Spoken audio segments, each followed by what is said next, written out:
School's employee is out on bond after being arrested and charged for indecent liberties with a child. Police arrested Connor Earp on Wednesday. He resigned from Northern Guilford High School the same day. WFMY News 2's Avery Powell is live digging deeper into the case this afternoon.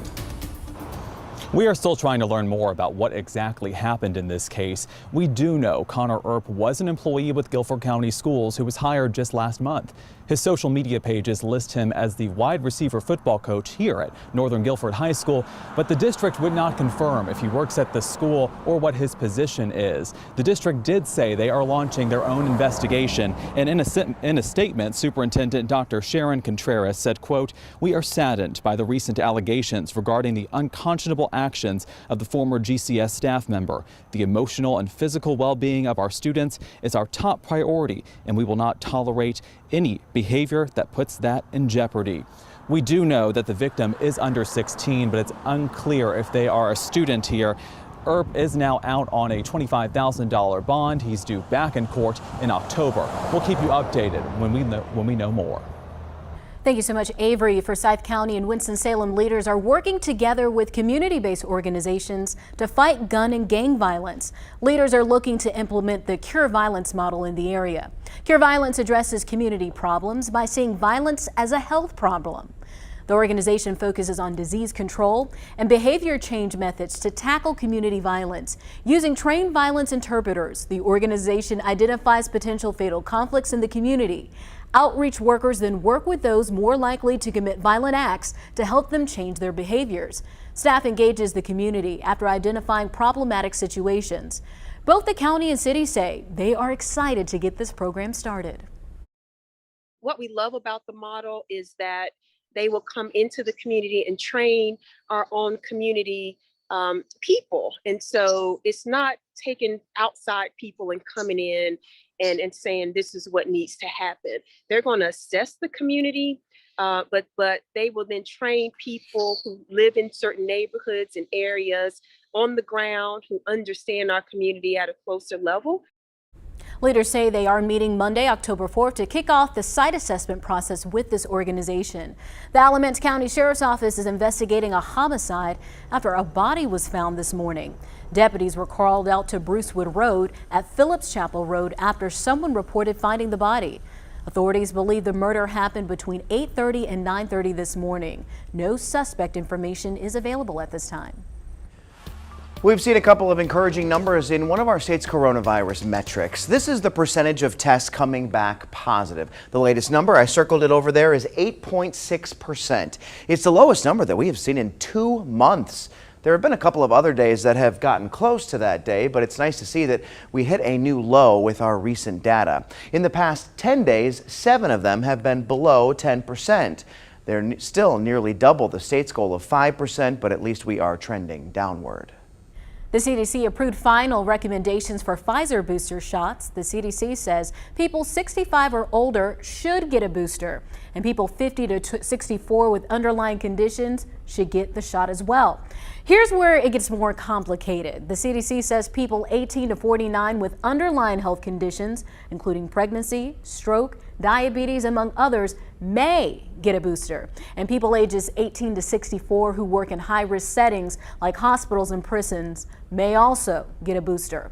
An advisory panel originally shot down boosters for healthy high-risk workers, but the director of the CDC overruled it.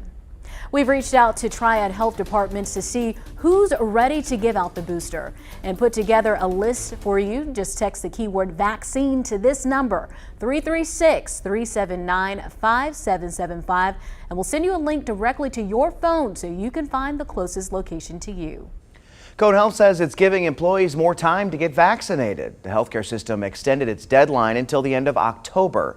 Cone originally said employees needed to be fully vaccinated by October 31st, but now says it wants to provide team members with ample time to consider all new information, referring to Pfizer's full FDA approval. The deadline now is October 28th.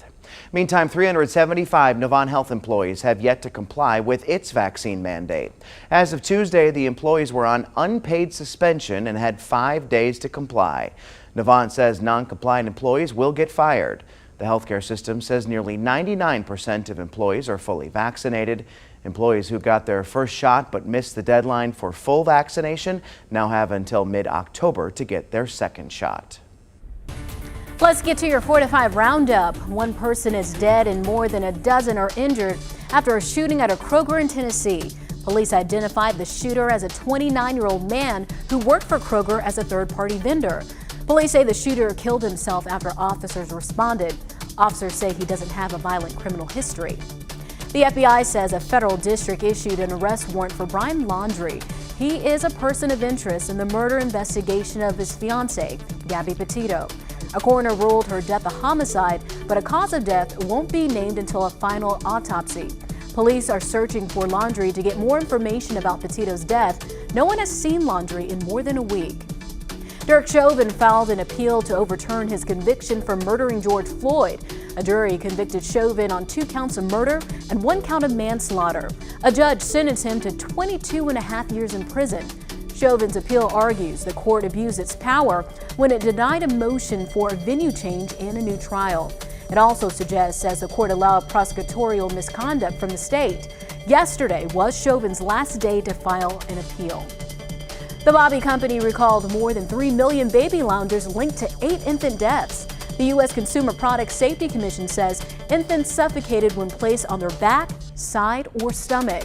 The incidents happened between 2015 and 2020. Acting Commission Chairman says loungers and other similar products aren't safe for babies to sleep on. The Commission has issued safety warnings for the products in the past. Just beautiful weather. I mean, now it's here, right? It's going to stay for a while, too, for several days. We do see a bit of a warm up in the long range in our 7-day forecast, but in the short term, it's very fall-like. Great football weather tonight and really all the way through the weekend. So let's look at these readings. 72 in Winston-Salem, 71 in Greensboro, a cool, dry, kind of crisp morning. If you were out early like I was, you just walk outside and you're like, wow, here is fall. This is real fall weather. 69 degrees in Mount Airy. Galax has 64. Boone a comfortable 66. And Statesville also in Iredell County is at 72. Yeah, we'll get down there tonight. Clear skies, chilly, 49 degrees with tomorrow's high at 75. Very comfortable and lots of sunshine too on tap for us tomorrow. You look at the radar, we don't see a whole lot here. I mean, obviously we're all clear, but you go out to a wider shot and you are clear for much of the eastern seaboard. I mean, really, you have to go up to the New England area to see any rain, and it's courtesy of a huge high pressure ridge. Now, that high moves a little bit to the east. As that happens, gradually we'll see a little bit of a warm up, but that cold front that you noticed there, by the way, we don't think that will amount to much. That probably fizzles out as it makes its way over the mountains. So we'll go with sunshine there for Saturday and Sunday. Mid 70s both days, upper 70s and low 80s Monday, Tuesday, still all sunny. Rain chances very slim there, 20% Wednesday and Thursday. 83 the warmest day on Wednesday. A cold front passes again, and we go 79 Thursday, 76 and partly cloudy on Friday. Yeah, it feels great out. Could you think of a better day for football? It's going to be so great. And today, well, as you know, it's Friday, so Friday football fever is in the air. WFMY News 2's Jalen Gilkey is live ahead of our game of the week. Western Alamance taking on Eastern Alamance. Hey, Jalen. Yeah, Chad, you're absolutely right. I mean, you couldn't ask for a better day to play football on a Friday night. We're here at Eastern Alamance for our game of the week and for the Battle of Alamance County. And right now, I've been joined by 2 Eagles seniors. I'm going to let the fellas go ahead and introduce themselves. I'm Jake Libby, class of 2022, linebacker. Hunter Douglas, class of 22, quarterback. And the first question for you, Jake, is how does it feel to play football 2 semesters in a row? I know that's kind of strange. Yes, sir. Yeah, it's been pretty strange. It was a quick turnaround, but I'm really enjoying it. You can't ask for a better team and a better experience with all these guys, and I'm really thankful to be back out here in a semi-normal manner. And Hunter, my question for you is, what does this game, this rivalry mean for your team and for your school? I mean, this game means everything for us. I mean, our last 2 losses last year were just Western, and the way we went out last year was just bad, and we don't want that to happen again. And I think everybody just wants vengeance and revenge for this game. I think everybody's looking forward to it. Hey, man, I couldn't say it better myself. Like you heard it here. This is a revenge game for the Eagles, a Battle of Alamance County. Kickoff is right here on this field behind me at 7 p.m. right here at Eastern Alamance High School. Oh, I would say revenge. Wow. Revenge in 2 seasons in a row. I hope they can keep up that momentum tonight. Absolutely. This is the time of year when you got you have the jacket for the second half, but you can just sit on it for the first half because it's going to be chilly as the night gets closer to the end of the game. We're going to have all the highlights from games across our area tonight on Fever at 11. We'll be right back.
In our state of North Carolina, more than 15% of the population don't know where their next meal is coming from. For decades, Greensboro Urban Ministry has been working to help feed families. The 41st annual Greater Greensboro Crop Hunger Walk returns October 3rd at the Greensboro Coliseum Complex. The event has raised more than $6 million to fight hunger and is the 5th largest walk in the United States. Urban Ministry is partnering with Church World Services to help families globally and at home. Greensboro as a community coming together and say, yes, we understand and want to fight hunger in our own community, but we also understand that we're all citizens of a global community. And we also want to raise awareness of hunger worldwide. 25% of the proceeds will stay in Greensboro and support Potter's House Community Kitchen. The kitchen serves more than 400 men, women, and families daily. No questions asked. Director Myron Wilkins says their services are needed now more than ever. Greensboro is a very generous community, and we are thankful for the generosity, but there's still far too many folks in our community that don't have enough to eat and don't have a place to call home. And we need to remain vigilant as a community. Last year, the walk was virtual due to COVID-19. This year, organizers say the walk will be in person with social distancing. For registrations details, just look for this story on our website.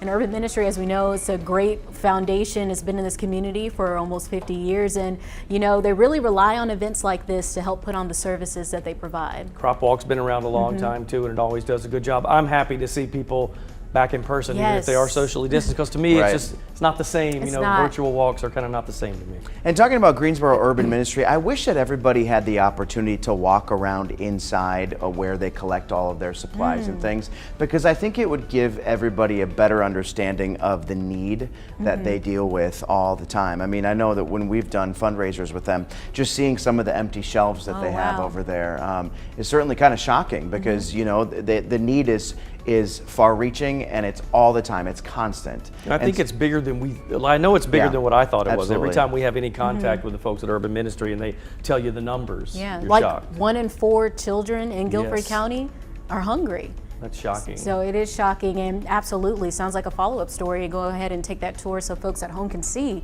how great that need is. All right, well, thanks for hanging out with us today. It's a glad Friday. you're here. It's a Friday. It's a Friday. We'll be right back.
Yeah, this cooler weather coming in, at least in the short term, it gives you that true taste of fall, doesn't it? Just a beautiful day. I mean, that is a live image, but basically what you see is what you get all day long. We have a couple of clouds, like maybe 1 or 2 literally, that I can see all day long. Other than that, we're in great shape. Our temperatures, Boone's at 66 degrees right now, with the Triad showing up at 71, Asheville 69, and Columbia 76. Here's your hour by hour heading into the evening, in case you're going into the Friday football games. Clear skies. We'll be in the mid-60s by kickoff, for most places at least, dropping down to about 59 by 9 p.m. Starts to get chilly after that. In fact, we think that overnight low dropping down to around 49 degrees for tonight. High pressure ridge in control, fairly cool and clear. This cold front falls apart a bit, so I don't think we'll see any rain from that. The majority of any of the energy in that system is more to the north, so we'll end up with just cool weather. But we gradually see this warming trend, with the high shifting a little bit to the south and that return flow around the left side of the high coming in out of the south. We get back to the low 80s again by next week. Quick look at our tropical satellite. A lot of folks are asking about this. This is Hurricane Sam. You can see winds at 75. It is a Category 1, kind of in the middle of nowhere, forecasted for rapid intensification to a Category 4 by the beginning of next week. Still kind of moving where it won't really affect anybody just yet. Too early to make that call, and we will keep you posted, of course, as things start to change, because that does get closer, probably a week to 10 days before we have to deal with that.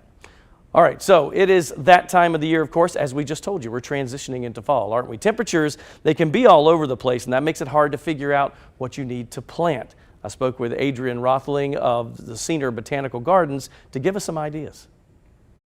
I like to look at plants like the Johnny Jump Ups or the pansies because they just give you return after return after return. You can deadhead those flowers, get some new ones coming in. And if you want to consider going a different route, look for things with interesting foliage or leaves. So the coral bells are a great perennial to add to your containers. They have purple leaves, green leaves, variegated leaves, two-tone leaves. The leaves are quite large, and they also give you a good color without the flower aspect. And then one last thing you can look for right now are anything with berries, hollies, beauty berries, something that just gives you a really great punch one last round before the end of the year. And if you need more information on these plants, we have linked you to the Cedar Botanical Gardens, their website, in our story, which you can find on WFMYnews2.com. One of the things she mentioned too was to take chrysanthemums or mums, the big ones, she said, and she said if you cut about 12 inches off on the stalk and you have the thing on the top, strip the leaves off. She goes, we spray paint them and then stick them in planters. Now they're not going to grow again, but they last for a little bit. And she said they're really pretty in planters. So I'll have to an idea. tell my mom that because she loves mums. They're huge. A lot of Sundays after church, we would go to Lowe's and she would pick up mums, and they're all in the yard. Your mom loves mums. Mum. How's that? Mums. Did you happen to ask her which plant is absolutely impossible to kill? Because really, That's the one you need. That's the only one I need. I told you I killed the cactus, so I need to know this. Well, the fact that you killed a cactus is a different level. I'm not sure if that's going to work. That's pretty bad. She did say, I mean, everybody knows this in the South, but pansies are what most people plant because they literally can live through snow. So she said that adds color. I mean, that's a typical one, but all those others she mentioned are kind of some new ones for me, at least. I thought about maybe just getting some fake plants, but pretending they're real, and then still water them. And walk out, water them, and then like pour them out, or I don't know. I do have a friend who got the fake grass, you know, the AstroTurf stuff in like a smaller backyard. You don't have to do anything ever. And people always wonder why I don't have a dog. It's like, well, I can't even keep a cactus alive. Imagine me with a dog. Are you going to feed the dog? All right, we're going to take a short break. We're going to school Chad on how to take care of cacti, and we'll be back. It's difficult. I don't know how the desert does it.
Oh, it finally feels like fall, and there's so much to look forward to this season. WFM1 News 2's Megan Malaris asked her followers what brings joy to you. Let's start your weekend with a glass half full outlook. I know you're busy prepping dinner or making plans, but if you can take just the next couple minutes for reflection, it'll make a world of difference in your mood. I asked you on my Facebook page, Megan Malaris News, to tell me something good, big or small, that happened in your life recently. Joshua and his wife are due with their first child any time now. After infertility challenges, they are praising God and cannot wait for their bundle of joy to get here soon. Robbie and family are COVID-free after battling the virus for weeks. Carol's friends who were sick with COVID have recovered too and are doing well. Adrienne married her best friend and love of her life in the North Carolina mountains on August 28th. Patsy turns 75 in October. Michelle celebrated her youngest niece's marriage. Marilyn and her husband enjoyed a visit with his brother and family in Mississippi. Wanda's car is finally fixed, and Melissa is just thankful to wake up to another day. All right, tell me something good, Silver. Mine is sports related. Okay. One, App State has won twice now since last Friday. Right, they won yesterday and Saturday. The Panthers 3-0, one of the only team. Well, there's still a couple teams left undefeated. And I'm going to Jacksonville, Florida tomorrow to go to another football game, the Jaguars, and see some old college friends. Nice. That sounds like a lot of fun. He's got lots of good. What about you? I would have to say the weather. The weather has agree. been great. I got to wear a sweater dress yesterday. I'm bringing out the high knee boots next week. And it just gets me excited for Thanksgiving, Halloween, all the great stuff that's to come. True. I think we were talking about a countdown in the newsroom. We're like 90-something days away from Christmas. Is that right? Something like that. Something crazy. It's 12 weeks, I think somebody said. That makes me nervous. All right.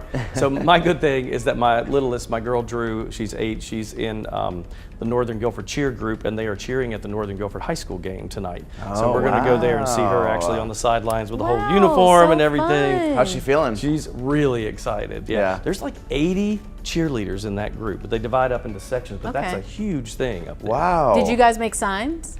Oh my gosh, I didn't. I need to do that. Yeah, You're right. that's a good idea. All right, I'm on that. You watch these commercials and we'll be right back.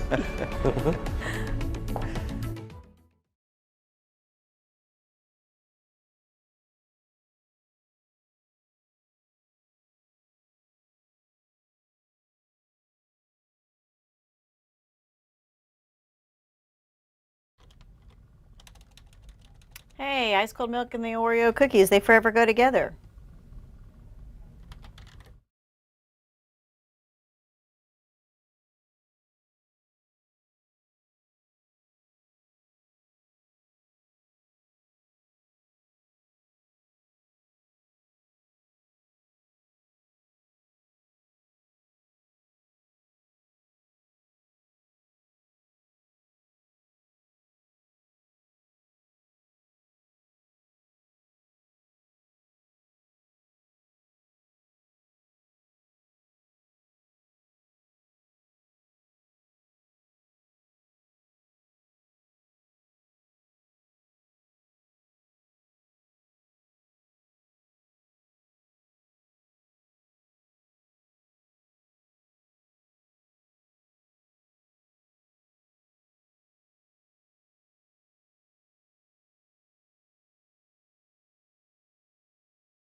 Good afternoon. I'm Lauren Coleman here with Chad Silver and Eric Chilton. Yeah, thank you for joining us on air, online, Fire Stick, or Roku. We got a lot to get to today. I know that you're wondering about the weekend weather, so Eric Chilton is going to fill us in on that in just a bit. But let's get right to our big story today. Police arrested a now former Guilford County Schools employee and charged him with indecent liberties with a child.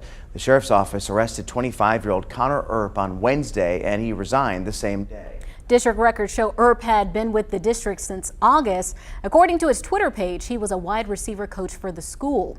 Guilford County Schools released a statement on the investigation saying, "We are saddened by recent allegations regarding the unconscionable actions of the former GCS staff member. The emotional and physical well-being of our students is our top priority, and we will not tolerate any behavior that puts that in jeopardy." The district says counseling services are being available for that student. The big story on the national level today, the FBI is stepping up efforts to find Brian Laundrie, the fiance of a woman found dead in a Wyoming national park. Meantime, we are learning Gabby Petito used to live in Carolina Beach, even worked in Wilmington. Her former boss shared her grief over what's happened. Gabby was a bright soul, a bright light.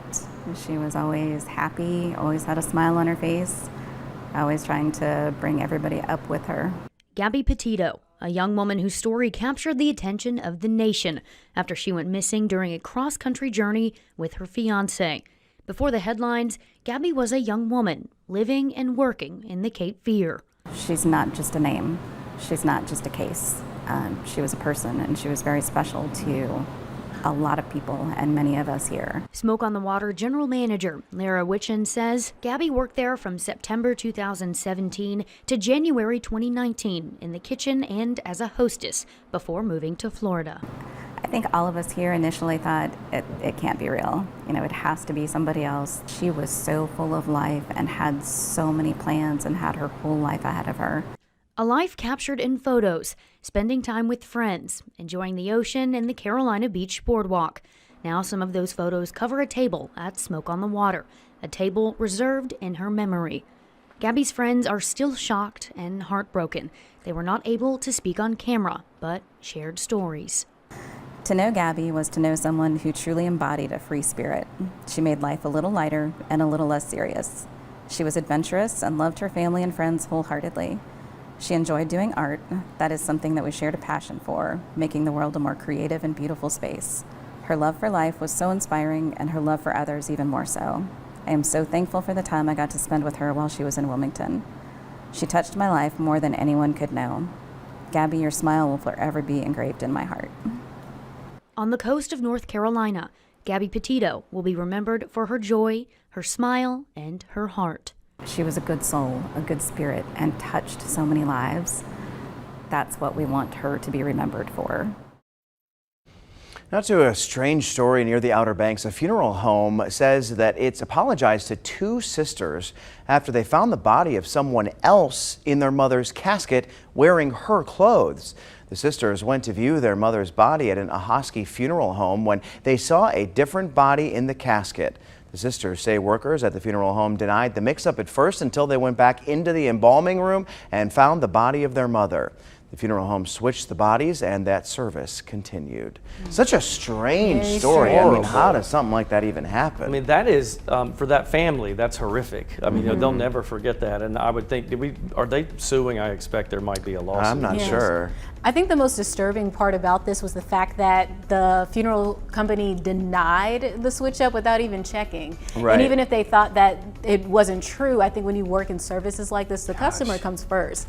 So I really hope, you know, maybe free services. I don't think that's enough to really make up for this, but it doesn't look good. Because I've been through it. Both my parents have passed away, and I just think to myself how angry and sad and really shocked you'd be as a family member. And the sisters said that both their mother and this other woman really didn't have much of a resemblance at all. So, I mean, it just seems like gross negligence to mix something like that Had up. her clothes on too. I mean, this is a time to be celebrating your loved one's life, not going through something like this. That's right. And I guarantee you somebody will lose a job or two. Already did probably. Yeah, that's probably true. All right, Lauren, you got a 4 to 5 roundup? Yes, we have a roundup for you. So let's get to your 4 to 5 roundup. The women's only virtual 5K starts tomorrow. The breast cancer awareness event typically attracts thousands from around the area. It had to go virtual for the second year in a row because of the pandemic. The event helps fund Cone Health's scholarships. It raised $34,000 last year. Participants can turn in their times to the women's only website to have a chance at prizes. Organizers say about 800 people signed up for the event. U.S. soccer legend Carly Lloyd visited Elon University today. Lloyd and her trainer participated in a conversation with an exercise science professor. The event is part of the school's fall convocation. Lloyd has played for the team's USA women's team since 2005 and won 2 gold medals. She announced she's retiring after the NWSL season ends later this year. A coffee and beer cart kiosk opened in Greensboro's LaBauer Park this week. Little Brother Brewing's lawn service features a wraparound bar. People can sit down for anything from coffee and tea to beer, wine, and ice cream. The kiosk is across the street from the Porterhouse Burger in downtown Greensboro. The Carolina Classic Fair has new food this year. Local celebrity cake artist Tanisha Kimbrough will have baked goods available. The fair will have food from everywhere with places to grab Korean dumplings, tacos, and barbecue. The community food booths benefit local organizations like the Greater Faith Missionary Baptist Church. The fair starts next Friday and runs until October 10th. All right, let's check our tropics and see what's going on there. We've been talking about Sam for a while. You can see it right there as we zoom in. This one in the middle of nowhere right now, and it's Category 1, but we expect this to rapidly intensify. In fact, could be a 4, we think, by the time we get into at least the second half of the weekend there, possibly by Sunday. By Wednesday, you can see it's moving on to the east. It downgrades a little bit, but that's still a major hurricane by definition at a Category 3, a long time before that would affect us. In fact, it may even be a week to 10 days, and we'll keep you posted on that. For us for the weekend, sunshine all the way through Tuesday, as a matter of fact. Mid-70s for your weekend. Look at the overnight low tonight, 49 degrees. Then we'll go with some low 50s for overnight lows for Sunday. That'll be Sunday morning, actually. And then Monday, Tuesday, sunshine, 79 and 81. We warm up and top out really around 83 on Wednesday. One thing to note, lots of dry air to this, so it heats and cools quickly. It's going to be one of those fall days, and that's really Saturday, Sunday, Monday for sure, maybe even Tuesday, where if you're in the sunlight directly, you're actually hot, and then if you get in the shade, you'll be cold. So dry air does that to us. That's the case all the way through almost the mid part of next week, but by Wednesday, we think another cold front approaches. That's that 20% chance of a shower you see there. Hold that possibly into Thursday morning, but then we'll cool right back down. Remember, our normal high should be in the upper 70s, so we'll go with 79 on Thursday, and then 76 and partly cloudy. No rain mentioned by next Friday.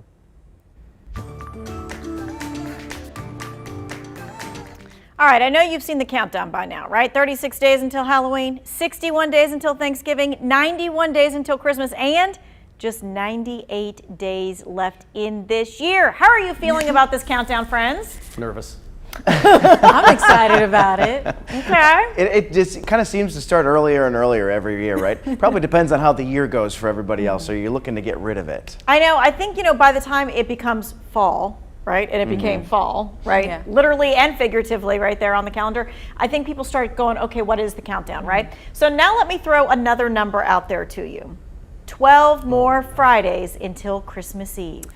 Now, how does that sit with everyone? That sounds very distant. Really? Oh, See, to me, it sounds closer. Really, it sounds far away for some reason. Not when you have kids. You got to buy Christmas presents. I hadn't even started yet. I kind of want to give Tanya some flack here for talking about Christmas before Thanksgiving. Okay, now, is there Christmas music? Nope. Okay. No. All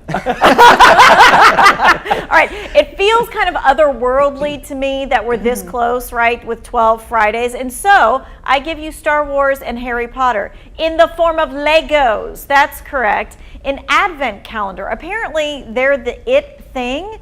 The advent calendars will sell out long before December, they say. I want you to check out this YouTube video. They have an advent calendar of each kind that they show you how they go through every single day and unbox it and look at it and put it all together. There's a Lego prize to assemble so that the entire scene is then complete at the end. The advent calendars sell for $39.99 each, which I didn't think was too bad. Thoughts? Well, that's about what I expect, because Legos aren't the cheapest thing in the world, so I kind of expect it. I mean, and you are getting almost like 25 prizes. So you can find them on Amazon, Target, Walmart, but I'm sure they're going to be on eBay, and they're going to be a whole bunch more. Do you guys do the advent calendar thing? I have. I've gotten them as gifts and stuff, but I don't seek it out. But I like the ones that have the chocolates and the little candies in them. Yeah, we do that for our kids. I didn't have that growing up, but my wife did, so we do it for our kids. We had one every single year growing up, and now it's like the adult one, right? The one with the little wine bottles. in it. Right, yes. And I've heard beer ones and cheese ones, They yes. have whiskey little nippers too. So Who knew? Okay, since it's 12 Fridays until Christmas Eve, I say we go Flashback Friday. Okay. So here it is. There I am in the 70s. I'm 7 years old at Christmas with my Color by Numbers grease poster. One of my favorite Christmas gifts ever. So I want to know what your Flashback Friday is. What's your best Christmas memory of a prize, maybe? Ooh, So okay. many. I'll go first. You go first. Y'all think while I go. Okay, so my parents wrapped up like a little calendar, like the page calendar, and they said, okay, everybody go find your birthday. So we went and found our birthday. It said our happy birthday. And then when they got to my birthday, I went and looked, and it said leave after school for Florida. And so that's how we found out we were doing spring break, because my birthday's in March, and we just freaked out because we were like, oh my God, we're going to Florida. Yes, that is a great Christmas prize. My favorite present was probably, there were two. There's something called a Vertibird. It's a little helicopter, remote control helicopter when I was a kid. And then the $6 Million Man action figure. Never forgot that. The $6 Million Man. Right. This probably wasn't my best gift, but I wanted a DVD player really bad in middle school. My mom was like, I'm not getting that, you're not getting that, but she had already bought it. So I was like so excited. I really thought I wasn't gonna get it. So I remember that Christmas very well. She gave you the psych out because she was like, I don't want you stuck in your room just watching the stuff in the DVD player. She was like, you don't need that. Read a book. Read a book. All right. Well, we hope that you will continue on talking on Facebook about your favorite Flashback Friday. Oh, you are not even playing Christmas music. We're going to break right now. Right now. Hit that break button. We'll be back in a couple minutes. I'm going to get him. Brad Lowry, you're in trouble right now. I'm coming to get you.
Welcome back. Well, in case you didn't hear, the Greensboro City Council recently passed an ordinance. Now, this makes outdoor patio seating in downtown restaurants a somewhat permanent thing. And as you might guess, the restaurants, they're happy with this. I spoke with Seth Mapes of the Bearded Goat about this decision and why it means so much.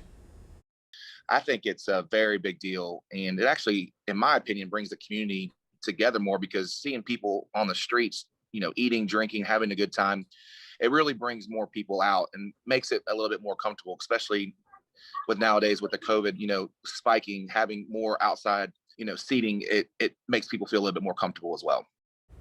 So the big question here is, will this bring more outdoor seating to those restaurants along Elm Street? I think you're going to see probably 50-50. That's definitely something that I am 100% considering, building on and making it look more inviting. The temporary barriers have been great, but there's nothing like seeing, a more beautiful patio than just having some picnic tables and some barriers and some flowers, making it really, bringing it all full circle together and kind of extending your patio really, again, is another game changer that you can just open it up even more. So I asked you on Facebook to tell us your go-to place to eat outside. Here's what you had to say. James said Fisher's Grill. That is actually one of my favorites. I know Chad goes there sometimes as well. Debbie Lynn said Cafe 35. Now, I'm not familiar with that one. I'll have to find that. Shania said Village Tavern, Sticks and Stones Pizza, and Green Valley Grill. All very good choices. Pam says Blue Denim right there on Elm Street. Brenda says, you know what? I really don't care to eat outdoors. I think Jalen said that the other day, I think, in one of our stories. He doesn't like that either. And then James says basically anywhere on Elm Street in downtown Greensboro. So everybody has. I agree with the one lady that said Village Tavern. That's one of my favorites. I was about to say that too. I've been there at least 3 times already. Love Village Tavern, but I want to try Crafted Taco on Elm Street. Incredible food, I think. Yep. I mean, they all have, and I love that there's such a variety downtown. Yes. Like within those 2 blocks of Elm Street, you can get such a wide variety of food. I want to know what Cafe 35. I'm going to have to look that up. Are you familiar with that? I'm not familiar with I'm going it. to look that one up then. I'm really glad that the city council went through with this and changed it, because I really hope that we see more businesses, more restaurants expand outdoors, because I mean, in North Carolina, I mean, you can eat outside for the vast majority of the year, and so what a great opportunity. Yeah, with those heaters, the dome top heaters or whatever, some places that have that, you can go into November with that. Right. The wintertime. And I like the places, who is that has, is it White and Wood? They've like put out like AstroTurf. Yes. And they made it look very classy outside. I mean, leave it to them to make it look classy, but, right. but it looks really neat. Well, and the thing too with Green Valley Grill, they mentioned that, and I think in the middle of summer, I like that outdoor because it's kind of covered, so it's not quite as hot, and then the opposite would be like a Natty Greens, although Natty's put in the Mister systems. Yeah, that was really cool when I saw that the first time. It just kind of, this is like their new normal, so why not invest in it and get the opportunity to get more people outside. More places to put on the list. I want to see this misting thing. Lauren's list is like the old joke with a. You guys are going to have to help me accomplish all these things. Come on. All right, stick around. We'll be right back.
Have you ever wanted to make a change in your life but held off? Maybe the timing didn't feel right or you were nervous about the consequences. Either good or bad, that could follow. Coach Lamont explains why trusting your gut when it comes to change is the most important step. Why do so many of us wait until things get worse in our lives before we are willing to change our lives? It's as if the only way we can change is by force or pain. Now think about this.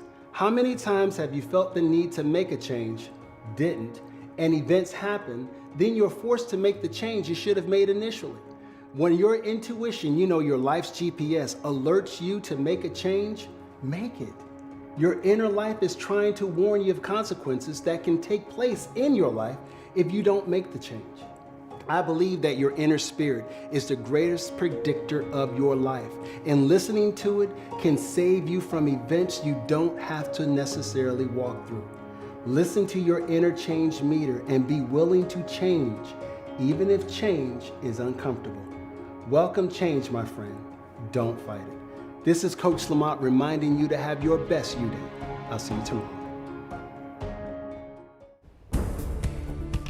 We're going to have a great weekend all the way really through Tuesday of next week. I think the sunshine holding out. Looks good. We're at 71 degrees, very comfortable in the Triad. All those football games, it will feel like fall tonight. You will definitely want a jacket before that game's over with. 75 in Raleigh. We dropped to the 60s for the mountains. Asheville 69, Boone 65, and Wilmington at 80 degrees. Tonight, 49 degrees. We'll see clear skies. It'll be chilly. That's tomorrow morning, right? So right below 50 degrees tomorrow. 75 with sunshine tomorrow, and we are all clear, folks. Just look for these temperatures and lots of sunshine to stay around 75, 76 for your weekend. Upper 70s, low 80s Monday, Tuesday. Slight rain chance Wednesday, Thursday. We peak at 83 degrees on Wednesday.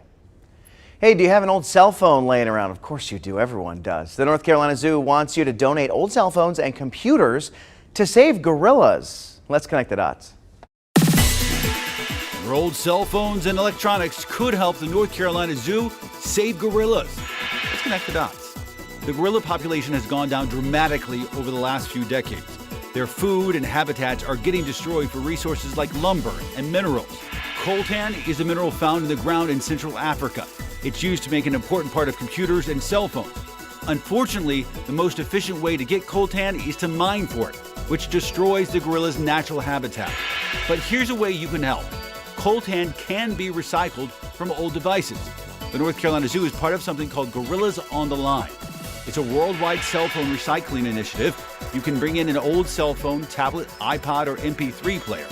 The zoo sends it off to their recycling partners where they can strip the coltan without ever harming the gorilla's habitat. And that is connecting the dots. So is it sad that my first thought, I was like, oh, are they going to give them to the gorillas? Oh, for like just like enrichment? play around. Enrichment activities. friends. Enrichment activities, right? Like calling each other. Hey, what's going on? No, I know that they wouldn't be on, but if they were off, is that? I want to see a gorilla with an iPad playing Angry Birds. Was that really dumb? Was that dumb? Not Lenny? really. No, I that didn't know makes what the sense. connection was going to be. But I think this is really useful. Do you guys have lots of old tablets or cell phones Yes, at home? I do. Yeah. I think I even have my first cell phone somewhere. Oh, do you? I wish I had. It's at my parents' house in Wisconsin. I'm going home in a couple weeks. I'm going to go find it. No, it's Is not it that like big. the It's not a big, Zach like, Morris cell phone. Fresh Prince cell phone? No, it's one of those Nokia cell phones. Oh, the Nokia. I remember the had little one LCD too. screen. Yes, Those I were had. like this big. Yep. No, mine was probably this tiny, tiny little things. All right, we'll take You know a what, break. Lauren? We'll get you at a flip phone. We'll be right back. A jitterbug. Jitterbug.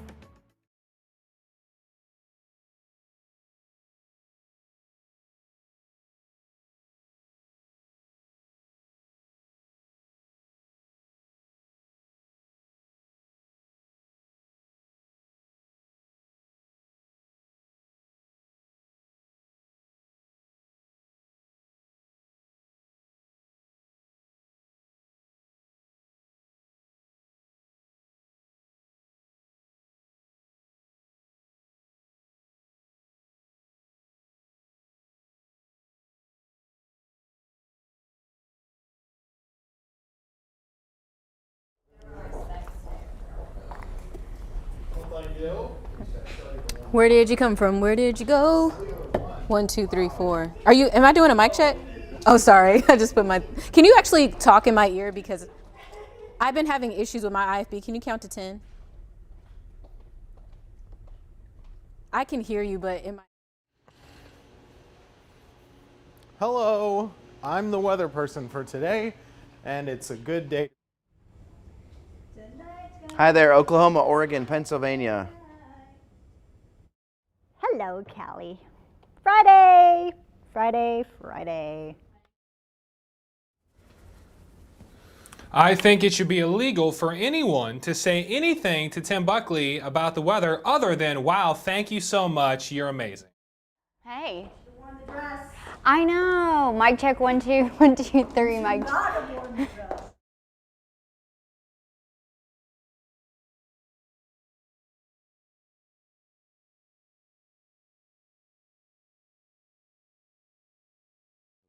Western for the crown of Alamance County, but I'm gonna stop you, Evan. Was last month, but he resigned this week after being charged with committing. Then no, it was one of the moms. Okay. So, one of the girls. Mic check, Jalen. 1 2 3 4 5 6 7 8 9 10. Can you hear me? Mic check, Jalen.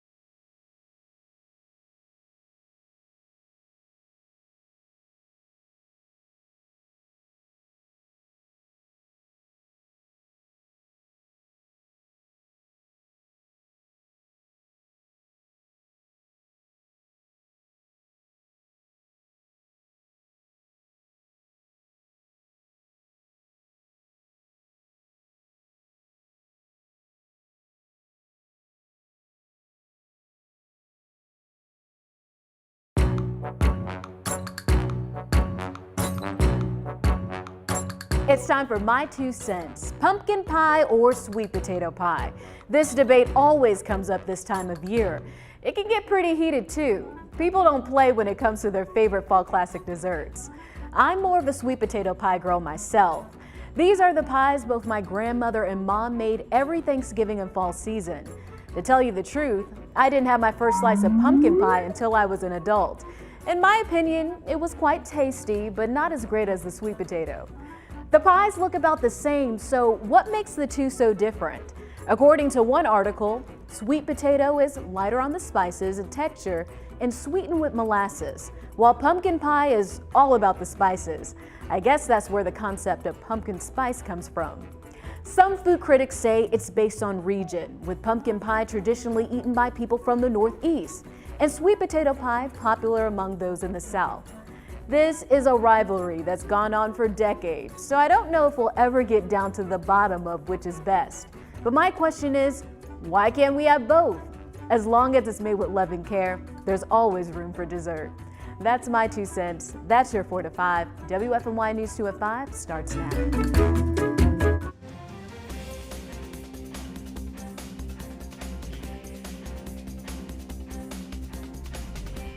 And now, former Guilford County Schools employee is charged with indecent liberties with a child 6 weeks after starting his job. Officials say Connor Earp resigned on the same day he was arrested Wednesday. WFMY News 2's Avery Powell is live at Northern Guilford High School with more on the investigation.